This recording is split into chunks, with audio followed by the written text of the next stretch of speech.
Bom, para a realização do exercício agachamento, a gente tem 3 bases que a gente costuma utilizar mais, né?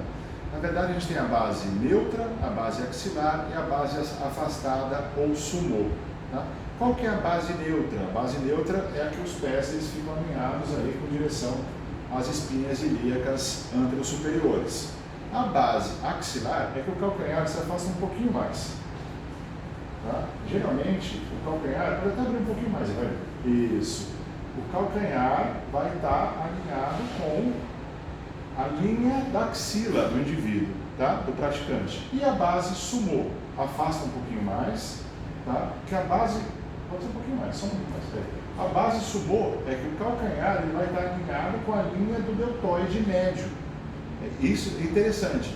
Não é porque o indivíduo vai fazer um sumô, afasta mais, roda mais externo. Se ele fizer essa posição e agachar dessa maneira, o que acontece? Ele perde a melhor população da cabeça do fêmur no acetábulo e causa uma insuficiência da musculatura glútea em manter um alinhamento mecânico. Tenta agachar nessa posição, só para mostrar. Não, pode agachar normal, agacha. É muito difícil, tá, o indivíduo manter um alinhamento mecânico se ele faz um afastamento muito excessivo. Agora, agacha, faz uma base afastada sumô, se calcanhar na linha do... Isso, agora agacha. Então fica mais confortável, tá? A maioria dos indivíduos, pode subir, tá? A maioria dos indivíduos que ele tem uma limitação, como eu falei, tem uma falta de mobilidade do tornozelo, uma base um pouco mais afastada, uma base mais sumô, ela é mais indicada, tá? Porque vai precisar de menos mobilidade do tornozelo e vai conseguir realizar aquele movimento com mais conforto e com melhor. Pegou a pessoa muito encurtada, um pouco uma base mais afastada. A base mais afastada só tem uma contraindicação, tá? Aqueles indivíduos que têm uma anteversão do colo do fêmur, tá? Porque você causa um excesso de rotação externa. A base mais afastada seria mais interessante para a pessoa que tem aquela retroversão do colo do fêmur, que você faz tem uma liberdade grande para fazer rotação externa. Então seria mais interessante com relação a isso. A base afastada também faz a base sumô. O que é interessante? Para aquela pessoa que tem o valgo funcional, ela é muito boa, tá? Por quê? Porque quando ele faz o gesto, afasta, abre um pouquinho, roda um pouquinho externo, tá? Porque aquela pessoa tem uma tendência em fazer adução, valgo de joelho e rotação interna. Aqui eu estou fazendo uma força contrária a todos esses movimentos e forçar a estabilização para ela fazer esse gesto e não entrar nesse padrão de rotação interna e de valgo do joelho. Porque quando eu faço o movimento, agacho, nessa posição mais afastada, o que acontece? Eu tenho uma força, eu aumento a relação comprimento e tensão dos adutores. Eu tenho uma tendência dele querer levar para o valgo. E eu só manter o alinhamento articular. O que é o alinhamento articular? A linha mecânica. Coxa sobre tíbia, tíbia sobre os pés. Tuberosidade da tíbia alinhada com o segundo dedo do pé. Tá? Então eu tenho que manter esse padrão de referência. Eu afasto, mas sempre o movimento no plano sagital, não no movimento frontal. Então é coxa sobre tíbia, tíbia sobre pé. Tá? Então se quando eu afasto, eu rodo um pouquinho externo, mantenho esse alinhamento mecânico, para fazer o gesto, não faço valgo, eu tenho uma força, eu tenho um torque maior para adução.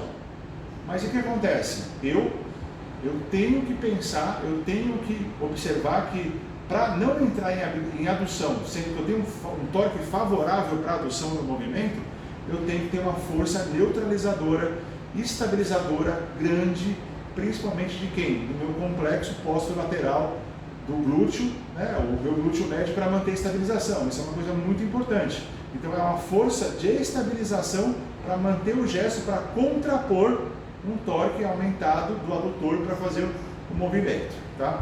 Uma outra questão interessante na posição do agachamento, nessa posição. Tá? Então eu faço mais afastado, se a pessoa tem uma anteversão muito grande do colo do fêmur, às vezes anda com o pé para dentro, é mais complicado ali de você usar uma base axilar, que seria um pouco melhor. Tá? Um indivíduo numa rotação externa é interessante. Um indivíduo que não tem alteração, normal. Existe um dos artigos que eu mandei no material de bônus para vocês, que fala que uma posição mais, a população em geral consegue agachar, é uma base um pouco mais afastada. Tá?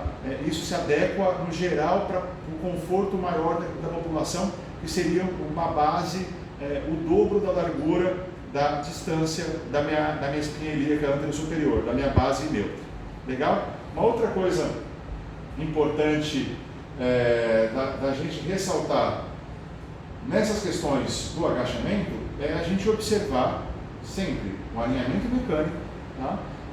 Essa contraposição, evitar uma postura estável do tronco, abdominal contraído, todas as curvaturas alinhadas, evitar aquela retroversão. Se o indivíduo também agacha e faz uma antiversão excessiva, também ali mostra uma fraqueza de estabilização central no gesto do movimento, tá? Uma outra coisa muito importante, falei até agora de estabilização, de quadril, mas não falei de pé, tá?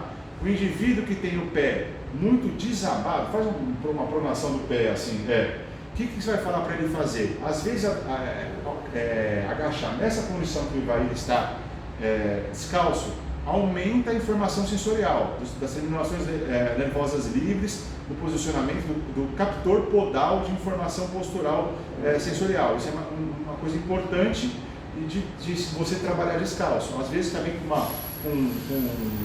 uma sapatilha, não um treino um tênis de corrida que mantém o pé muito estável, tá? O pé tem que estar fixo, tem que estar estável para o tornozelo ter mobilidade, senão inverte a função. O pé principalmente o pé pronado, que é mais instável, ele vai aumentar a rigidez do tornozelo, tá? Então assim, o pé tem que estar estável para o tornozelo ter uma boa mobilidade. O indivíduo que tem um pé muito pronado, para agachar, a gente solicita que ele mantenha uma estabilização do pé fazendo o pé em garra, Por quê? Porque o pé em garra, geralmente o pé pronado, ele está em eversão e eu tenho um desabamento do arco plantar. E quando eu peço para fazer o pé em garra, eu tenho um restabelecimento do arco plantar. Agora, se o indivíduo tem um pé supinado, que já tem um pé muito excessivamente, o arco plantar muito elevado, eu peço para ele agachar espalhando o máximo, tentando espalhar o máximo de contato do pé com o chão. Para quê? Para ter um equilíbrio, porque o restabelecimento do arco plantar é importante para a dissipação de força no membro inferior.